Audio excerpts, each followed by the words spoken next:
¿Sentiste que realmente estabas cazando seres humanos? Bueno, yo lo estaba. ¿No llamarías a eso un...? En el implacable mundo del sistema de justicia penal, donde los criminales endurecidos se enfrentan a las consecuencias de sus actos, los reclusos condenados a muerte a menudo cuentan los días restantes con una mezcla de ansiedad y determinación. Estos no son criminales ordinarios, sino asesinos en serie, homicidas sádicos y delincuentes impenitentes que merecen la máxima pena. El acusado tiene 30 días desde la emisión de un mandato del Tribunal Supremo de Florida que confirme la sentencia de muerte. ¿Qué sucede cuando estos condenados a muerte llegan a su cuenta regresiva final y se encuentran al final de su camino? Únete a nosotros mientras mostramos las imágenes más perturbadoras de los últimos momentos de los presos en el corredor de la muerte. Kenneth Eugene Smith. A las 8:25 de la noche, el 25 de enero de 2024, Kennedy Smith, de 28 años, fue conducido a la sala de ejecución en el Centro Correccional Holman. Atado a una cama de ejecución por los guardias, la nariz de Kennedy fue cubierta con una máscara de gas con hipoxia de nitrógeno, asfixiándolo hasta la muerte. Ahora escucha esto. Este método de ejecución nunca se había utilizado antes. Entonces, ¿cómo llegamos aquí? Todo comenzó en marzo de 1988, cuando la oficina del sheriff recibió una llamada llorosa y temblorosa de un pastor. Esta llamada puso a todo el personal de la oficina y a los oficiales de policía en pie y listos para una respuesta rápida, porque una mujer había sido asesinada. La persona que llamó era un pastor llamado Charles Sennett, quien informó que llegó a casa y encontró su casa muy desordenada, como si alguien hubiera entrado a buscar objetos, tal vez para robar. Luego encontró a su esposa, Elizabeth Sennett, tendida sin vida en el suelo con múltiples heridas de arma blanca y una gran tubería al lado de ella. Elizabeth y su esposo, el reverendo Charles Sennett, habían estado casados durante 26 años y tenían 2 hijos, Chuck y Mike. La familia Sennett es conocida por su vivacidad y amabilidad en la comunidad de Alabama, por lo que la pregunta obvia en la mente de todos era: ¿por qué alguien cometería un pecado tan atroz? Aquí hay un giro que nadie veía venir. El asesinato fue orquestado por el propio esposo de Elizabeth, Charles Sennett. Sorprendente, ¿verdad? Pero ¿por qué haría eso Charles Sennett, el pastor de la Iglesia de Cristo de Westfield? Estaba llevando una doble vida. Estaba teniendo una aventura con una miembro de la iglesia con la que no dejaba de quejarse de que ya no amaba a su esposa, y quería estar con ella. No solo eso, Charles tenía una gran deuda de hasta $200,000, así que para intentar resolver su miseria, hizo una póliza de seguro de vida sobre su esposa, planeando usar el pago para saldar sus deudas. Para llevar a cabo el asesinato, Charles pidió prestados $3,000 a su novia, y se los llevó a un hombre llamado Billy Greg Williams, quien era su inquilino, pidiéndole que hiciera un trabajo limpio. Billy luego pasó el trabajo a Kenneth Eugene Smith y a otro hombre, John Forrest Parker, prometiéndoles una parte del dinero del seguro que Charles le prometió. El 18 de marzo de 1988, Kenneth Eugene Smith y John Forrest Parker fueron a la casa de Elizabeth Sennett y la atacaron brutalmente. Ella fue golpeada y apuñalada múltiples veces, lo que llevó a su muerte. La escena del crimen fue preparada para parecer un robo que salió mal. La investigación del asesinato de Elizabeth Sennett inicialmente apuntó a un robo, pero a medida que los investigadores profundizaron, descubrieron el complot de asesinato por encargo. Los detectives mantuvieron toda su atención, buscando lagunas, y fue entonces cuando notaron que Charles había retirado una gran suma de su seguro solo unos días después de la muerte de su esposa, lo cual era bastante anormal para un esposo de luto. Una investigación más a fondo señaló a Kenneth, y no pasó mucho tiempo antes de que él mencionara los nombres de John y Billy. Charles Sennett, temiendo ser arrestado, se quitó la vida una semana después del asesinato. Pero en cuanto a Kenneth Eugene Smith, Billy Gray Williams y John Forrest Parker, fueron declarados culpables de asesinato capital. Billy fue sentenciado a cadena perpetua con la posibilidad de libertad condicional, pero Kennedy y John fueron condenados a muerte por su participación en el brutal asesinato de Elizabeth Sennett. Después de sus condenas, Kenneth y John presentaron numerosas apelaciones, impugnando varios aspectos de sus juicios y sentencias. Estas apelaciones se extendieron por más de 35 años, pero finalmente no lograron anular sus sentencias de muerte. Billy Gray Williams fue condenado a cadena perpetua sin posibilidad de libertad condicional y murió en prisión en noviembre de 2020. John fue ejecutado por inyección letal en junio de 2010. En noviembre de 2022, Kenneth estaba programado para ser ejecutado por inyección letal, pero la ejecución no pudo llevarse a cabo porque el equipo de ejecución no pudo conectar las líneas intravenosas a Kenneth en el tiempo disponible antes de la expiración de la orden de ejecución emitida por la Corte Suprema de Alabama. Entonces, como parte de un acuerdo entre el Estado y Kenneth, el Estado acordó no seguir adelante con su ejecución por inyección letal, que es el método primario por defecto de ejecución en Alabama. El método de ejecución para Kenneth y Eugene Smith se convirtió en un tema de controversia. La hipoxia por nitrógeno, un método relativamente nuevo y no probado, implica privar al individuo de oxígeno haciéndolo respirar nitrógeno puro. Este método fue propuesto como una alternativa a la inyección letal, que había enfrentado desafíos legales y logísticos. En la hipoxia por nitrógeno, la persona condenada es colocada en una cámara sellada o equipada con una máscara que suministra nitrógeno puro. Sin oxígeno, la persona pierde la consciencia y eventualmente muere por falta de oxígeno. El uso de hipoxia por nitrógeno ha provocado un debate significativo. Los defensores argumentan que es un método de ejecución más humano, que potencialmente causa menos dolor y sufrimiento que la inyección letal u otros métodos. Sin embargo, los críticos argumentan que no ha sido probado en humanos y podría conducir a complicaciones imprevistas o sufrimiento prolongado.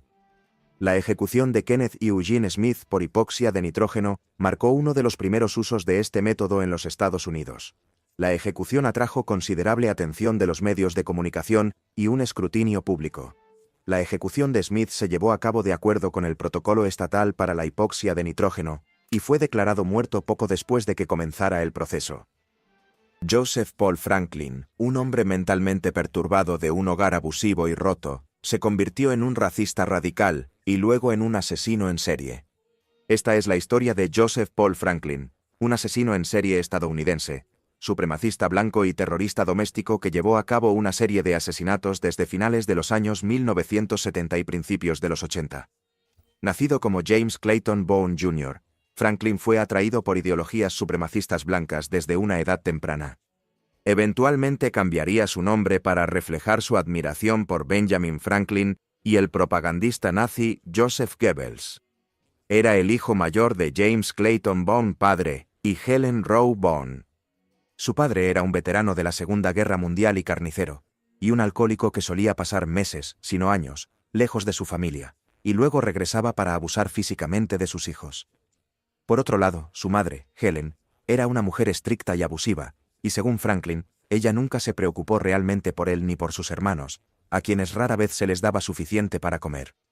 Más tarde, Franklin diría que su infancia disfuncional afectó su desarrollo emocional, de modo que prácticamente estaba 10 años o más detrás de otras personas en su madurez.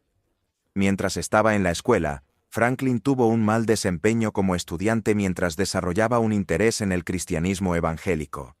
Más tarde abandonó después de un accidente que dejó su vista gravemente afectada, lo que lo eximió del servicio militar obligatorio.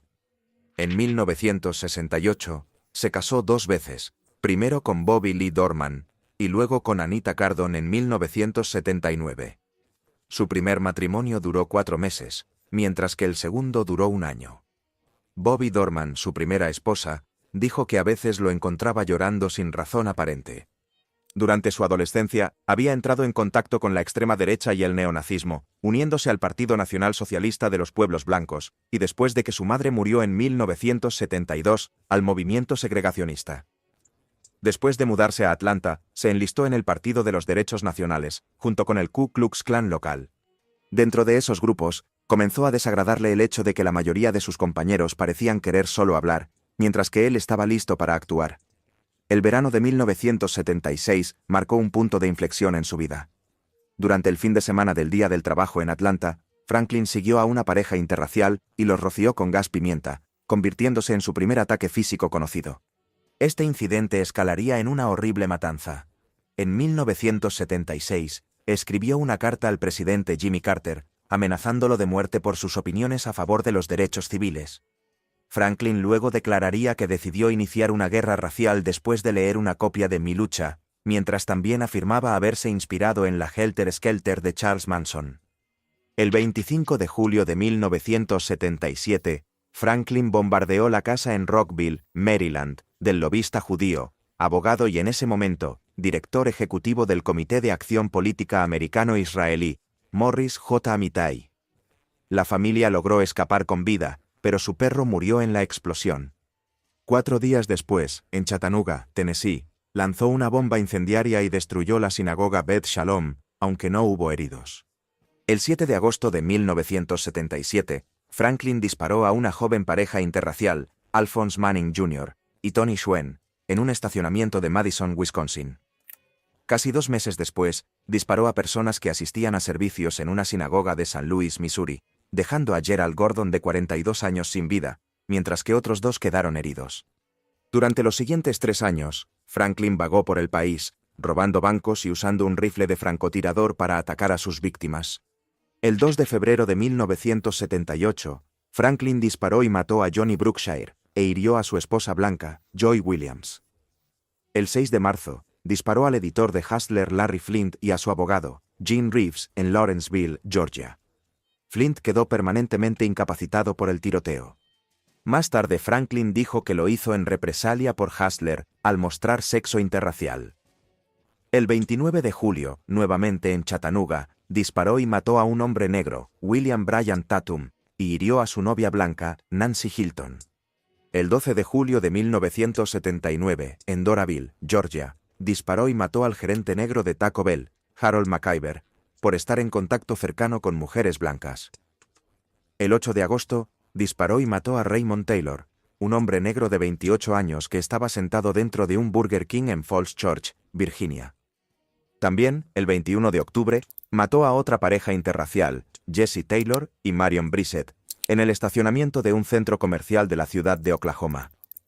El 5 de diciembre, disparó y mató a una trabajadora sexual de 15 años llamada Mercedes Lynn Master, con quien vivió brevemente en el condado de DeKalb, Georgia. Franklin diría más tarde que lo hizo porque ella tenía clientes afroamericanos. Mientras estaba en Indianápolis, Franklin disparó y mató a 2 hombres negros, Lawrence Reese y Leo Watkins, el 12 y el 14 de enero de 1980. El 3 de mayo, disparó y mató a una joven autoestopista blanca, Rebecca Bergstrom, y dejó su cuerpo cerca de Toma, en el centro de Wisconsin. El 29 de mayo, en Fort Wayne, Indiana, el activista de derechos civiles y presidente de la Liga Urbana, Vernon Jordan, fue baleado y gravemente herido mientras estaba en compañía de una mujer blanca. Al principio, Franklin negó ser responsable del intento y fue absuelto, aunque más tarde confesó. También admitió haber planeado matar a otro activista por los derechos civiles llamado Julian Bond, antes de asesinar a Jordan. El 8 de junio, disparó y mató a Darrell Lane y a su primo, Dante Evans, en Cincinnati. El 15 de junio, disparó a una pareja interracial, Arthur Smothers y Kathleen Mikula, en Johnstown, Pensilvania. 10 días después, en el condado de Pocahontas, Virginia Occidental, recogió a 2 autoestopistas blancas, Nancy Santomero y Vicky Durian, y las llevó a un área boscosa donde las mató a tiros. Franklin afirmaría más tarde que decidió hacerlo después de que una de las jóvenes dijera que tenía un novio negro. El 20 de agosto, disparó a 2 corredores negros, Ted Fields y David Martin, mientras salían de un parque en Salt Lake City con 2 mujeres blancas. La misión de Franklin, como la describió más tarde, era incitar a sus compañeros supremacistas blancos a la acción. Había rechazado incluso los grupos de odio más radicales, creyendo que no llevaban su odio lo suficientemente lejos. Franklin quería atacar activamente, no solo quedarse sentado quejándose. El FBI y sus socios finalmente pudieron acercarse a Franklin, pero tomó tiempo. Las grandes distancias entre sus crímenes y su habilidad para vivir como un vagabundo anónimo lo mantuvieron fuera del radar por un tiempo. Esto cambió en septiembre de 1980 cuando un oficial de policía en Kentucky notó un arma en la parte trasera del coche de Franklin durante una parada rutinaria. Una verificación de antecedentes reveló una orden de arresto pendiente, lo que llevó a la detención de Franklin. Evidencia del coche vinculó a Franklin con los ataques de francotiradores motivados por el racismo en todo el país. Los analistas de comportamiento del FBI aportaron información crucial, y la oficina compartió su creciente conocimiento de las características y tácticas de Franklin con las fuerzas del orden y el público. 2 detalles resultaron especialmente importantes: los tatuajes racistas de Franklin y su dependencia de las donaciones de bancos de sangre para obtener dinero. El 25 de septiembre de 1980, fue arrestado en Florence, Kentucky, pero logró escapar de la custodia a través de una ventana del departamento de policía. Sin embargo, finalmente fue recapturado casi un mes después, cuando un operador de banco de sangre en Florida contactó al FBI sobre un hombre que coincidía con la descripción de Franklin. Los agentes lo localizaron de inmediato en Lakeland, Florida, y lo arrestaron el 28 de octubre de 1980. Durante las siguientes 2 décadas, Franklin enfrentó acciones legales en todos los Estados Unidos por sus crímenes. Fue eventualmente condenado por múltiples asesinatos, ataques y otros delitos tanto a nivel estatal como federal. Franklin fue sentenciado a cadena perpetua y recibió la pena de muerte en varios estados. Comenzó a cumplir sus cadenas perpetuas en la penitenciaría de Marion, Illinois, y se informa que fue apuñalado por un grupo de presos afroamericanos. Más tarde, en 1997, a pesar de los intentos de la defensa de argumentar que sufría de esquizofrenia paranoide, y a pesar de un intento de fuga por parte del propio Franklin, fue condenado a muerte por el asesinato de Gerald Gordon en Missouri. En el mismo año, fue condenado a 40 años de prisión por los asesinatos de Darrell Lane y Dante Brown. Luego, en 1998, fue condenado nuevamente a otras 2 cadenas perpetuas concurrentes por el asesinato de William Tatum. A Franklin se le inyectó una dosis letal de pentobarbital, en el Centro de Corrección y Diagnóstico de Recepción del Este, en Bonne Terre, Missouri, el 20 de noviembre de 2013.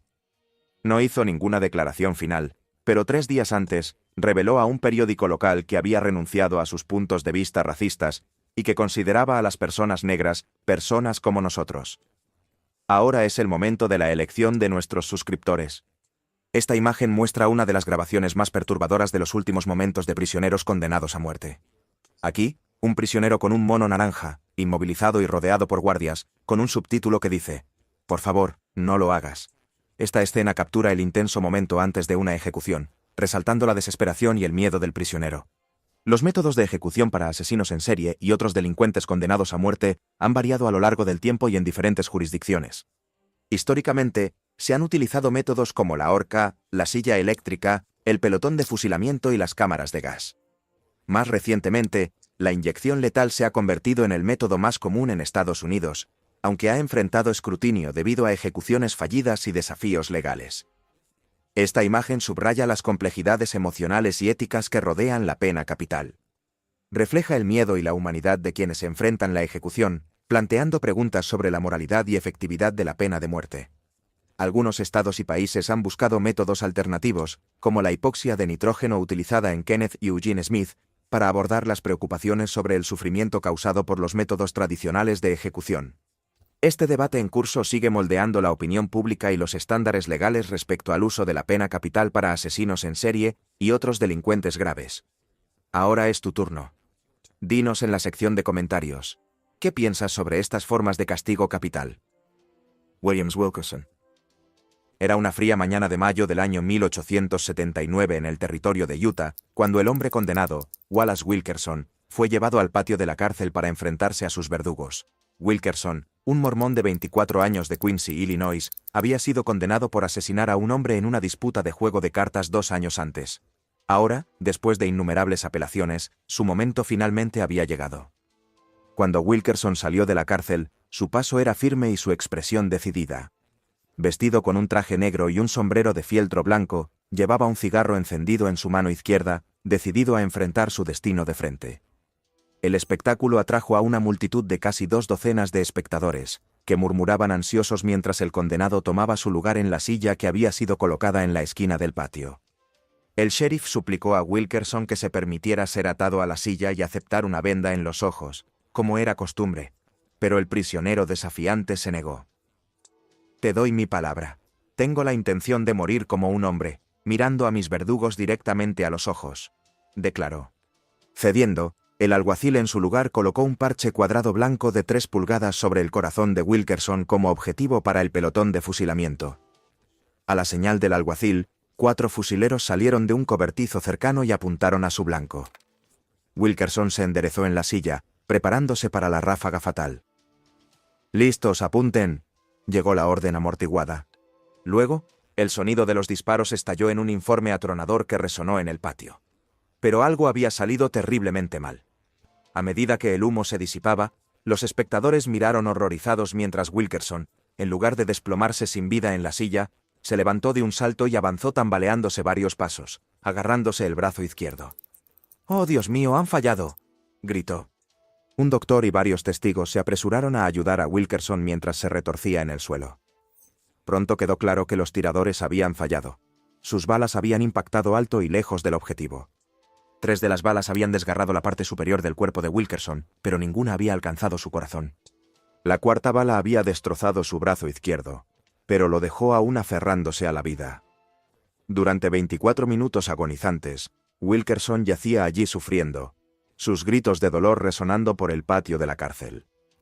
Solo entonces el médico presente pudo finalmente declararlo muerto. Un testigo del periódico Ogden Junction comentó sarcásticamente que «la guillotina francesa nunca falla», una mordaz crítica a la incompetencia de esta espantosa ejecución. No era la primera vez que ocurría una ejecución fallida en el territorio de Utah. En 1951, un hombre condenado llamado Eliseo Marres encontró un destino igualmente horroroso cuando fue ejecutado en la nueva prisión estatal. Aunque los detalles fueron escasos en los informes de los periódicos de la época, más tarde se reveló que 2 de las 4 balas disparadas a Marres solo le habían alcanzado la cadera y el abdomen, dejándolo morir una muerte lenta y agonizante. A medida que los métodos como los pelotones de fusilamiento y los ahorcamientos se volvieron más usados, el potencial para que las cosas salieran catastróficamente mal se volvió cada vez más evidente. El espectáculo de un hombre retorciéndose de dolor y terror, luchando contra la guadaña de la muerte, desafiaba la noción de que el Estado pudiera ejecutar sentencias de muerte de una manera limpia y clínica. Para Wilkerson, sus momentos finales fueron material de pesadillas. Atrapado en la silla, indefenso mientras las balas desgarraban su cuerpo, se vio obligado a soportar una muerte prolongadamente dolorosa, mientras los torpes verdugos luchaban por terminar el trabajo. Sus lamentos suplicando misericordia, su desesperado intento de morir con dignidad, solo aumentaron el horror macabro de la escena. El espantoso destino que sufrió tanto Wilkerson como Mears destacó las fallas inherentes de la pena capital.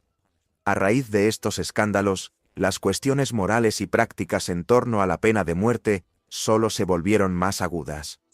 ¿Era realmente justicia someter a los condenados a castigos tan crueles e inusuales? ¿O era simplemente venganza sancionada por el Estado, con toda la confusión e inhumanidad que eso implicaba? A medida que el público retrocedía ante los macabros detalles, el apoyo a la pena capital comenzó a disminuir, preparando el escenario para su eventual abolición en Utah y en gran parte de los Estados Unidos.